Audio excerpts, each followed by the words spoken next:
En sus comienzos, Roma era una modesta ciudad de Italia. Sin embargo, acabó dominando a todo el Mediterráneo. Al principio, la ciudad fue un reinado, luego una república y por último un imperio. Desde el 753 hasta el 509 antes de nuestra era, Roma fue gobernada por reyes. Después de Rómulo, el legendario fundador, le siguieron reyes de origen sabino y luego reyes etruscos. El último de ellos fue Tarquino el Soberbio. Durante la República, la ciudad es gobernada por el Senado, en manos de patricios y 2 cónsules elegidos cada año. El crecimiento paulatino de Roma se debe a las luchas continuas contra sus vecinos, los latinos y los etruscos, y a su posterior ocupación del sur de la península, en donde los griegos fundaron numerosas colonias.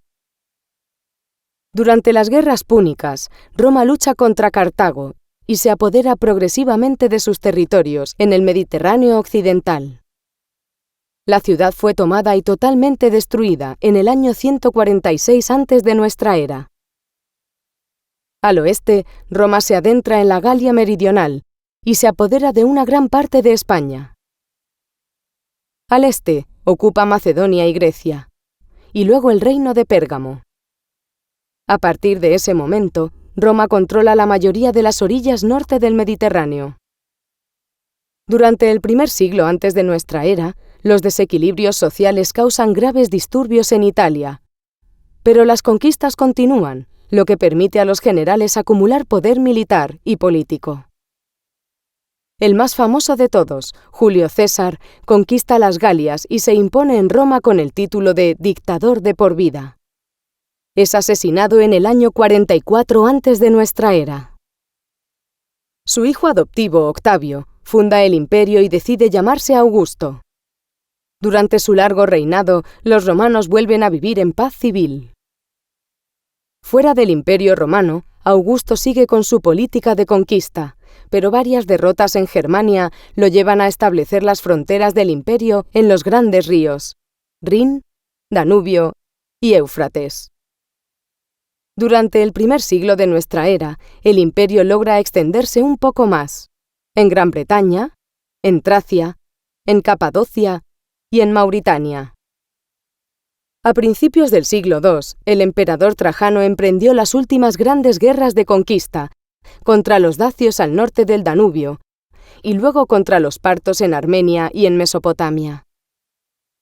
Pero la ocupación del ejército romano es muy breve en estas regiones orientales, cuando la prioridad del momento es la consolidación de las fronteras. A mediados del tercer siglo, el imperio se ve amenazado por nuevas crisis políticas internas, mientras que las fronteras ceden por primera vez ante los ataques de pueblos bárbaros. En varias ocasiones, francos, godos y alemanes penetran profundamente al interior del imperio. A partir del final del siglo, los emperadores Diocleciano y luego Constantino I vuelven a establecer las fronteras y llevan a cabo una profunda renovación del Estado romano. Constantino funda una capital nueva, bautizada Constantinopla.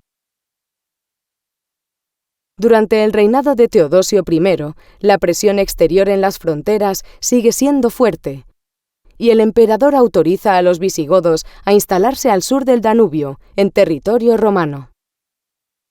A la muerte de Teodosio, en 395 después de nuestra era, la repartición del imperio entre sus 2 hijos marca la separación definitiva entre el Imperio Romano de Oriente y el Imperio Romano de Occidente. A partir del inicio del siglo V, la situación militar se vuelve crítica en la parte occidental. En el año 406, varios pueblos germánicos, vándalos, suevos y alanos cruzaron el Rin, devastaron la Galia y llegaron hasta España. En el año 410, los visigodos invadieron Italia y saquearon Roma. 2 años después, se establecieron en Aquitania y en España. En el año 429, los vándalos pasaron a África del Norte y conquistaron Cartago. El último emperador, Rómulo Augustulo, es depuesto por el jefe germánico Odoacro en el año 476, lo que simboliza el fin del Imperio Romano de Occidente. El Imperio Romano de Oriente perdura hasta la toma de Constantinopla en poder de los turcos en 1453.